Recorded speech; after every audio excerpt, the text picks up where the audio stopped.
మీకు మీ కుటుంబ సభ్యులకు సంక్రాంతి శుభాకాంక్షలు. వేముల వీరేశం నగరేకల్ ఎమ్మెల్యే.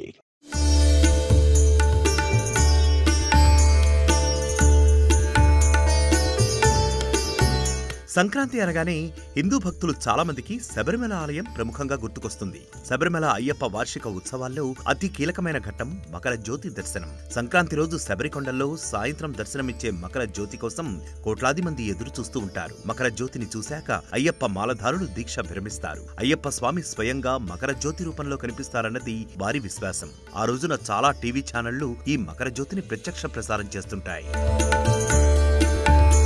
2011 జనవరి 14న మకర జ్యోతిని వీక్షించడానికి శబరిమలకు పెద్ద సంఖ్యలో భక్తులు వచ్చారు. జ్యోతి దర్శనం తర్వాత తిరిగి వెళ్లే సమయంలో భారీ తొక్కిసలాట జరిగింది. దాదాపు 106 మంది చనిపోయారు. ఈ నేపథ్యంలో భక్తులు పెద్ద సంఖ్యలో రావడానికి కారణమయ్యే మకర జ్యోతి వివాదాస్పద అంశంగా మారింది. అది స్వయంగా ఏర్పడుతుందా లేకపోతే మనుషులే వెలిగిస్తారా అనేది పరిశోధించి ప్రజలకు వాస్తవాలు తెలియజేయడానికి అనుమతి ఇవ్వాలంటూ హేతువాద మానవవాద సంఘాలు కేరళ హైకోర్టులో పిటిషన్ వేశాయి. ఆ పిటిషన్ మీద శ్రీని పట్టథానం వర్సెస్ కేరళ ప్రభుత్వం కేసులో కేరళ హైకోర్టు 2011 ఏప్రిల్ 25న తీర్పు చెప్పింది. ఆ తీర్పులో ట్రావెన్కోర్ దేవస్థానం బోర్డు తన అఫిడవిట్లో మకర జ్యోతి గురించి వివరించిన విషయాలను ప్రస్తావించింది.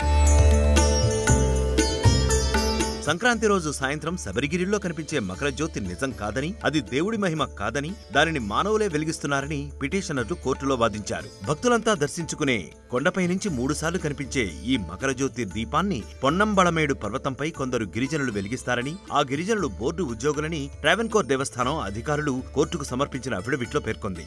శబరిమల ఆలయంలో దీపారాధన, శబరిమల నుంచి ఈశాన్య ఆకాశంలో నక్షత్రం కనిపించడం, పొన్నంబళమేడులో దీపం కనిపించడం అన్నీ ఏకకాలంలో జరుగుతాయి. శబరిమలలో గాఢమైన భక్తి వాతావరణాన్ని నింపుతాయి. ఈ 3 ఘటనలు భక్తులు అనాదిగా వీక్షిస్తున్నారు. ఈ 3 ఘటనల్లో ఏ ఒక్కటి జరగకపోయినా శబరిమల భక్తులు తీవ్ర నిస్పృహకు గురవుతారని ట్రావెన్కోర్ దేవాలయ అధికారులు చెబుతారు. ఈ జ్యోతి దర్శనం ట్రావెన్కోర్ బోర్డు ఏర్పడడానికి ముందు నుంచే పొన్నంబళమేడులో కనిపిస్తుందన్నారు. చివరకు మకర జ్యోతిని మనుషులే వెలిగించేదని దేవస్థానం బోర్డు అంగీకరించింది. మకర జ్యోతి దేవుని మహిమ లేక మనుషులు వెలిగించే దీపమా అన్న అంశంపై మేము ఎలాంటి విచారణ జరపబోమని కేరళ ప్రభుత్వం స్పష్టం చేసింది. ఇది ఒక మతానికి సంబంధించిన విశ్వాసమని, నమ్మకమని కనుక దీనిపై దర్యాప్తు అవసరం లేదన్న ప్రభుత్వ వాదనను కేరళ హైకోర్టు సమర్థించింది. ఇది మత విశ్వాసాలకు సంబంధించిన అంశమని, ఆ అంశం జోలికి తాము వెళ్లదలుచుకోలేదంటూ పేర్కొంది. మకర జ్యోతి మానవులు వెలిగించేది కాదని, అదొక నక్షత్రమని శబరిమల ఆలయం ప్రధానార్చకులు ఇప్పటికీ వాదిస్తున్నారు. మకర విళక్కు అంటే కొండపై నుంచి 3 సార్లు కనిపించే దీపమని చెప్పారు. పొన్నంబళమేడు పర్వతంపైన చేసే ఒక దీపారాధన అంటూ ప్రధానార్చకులు వివరించారు.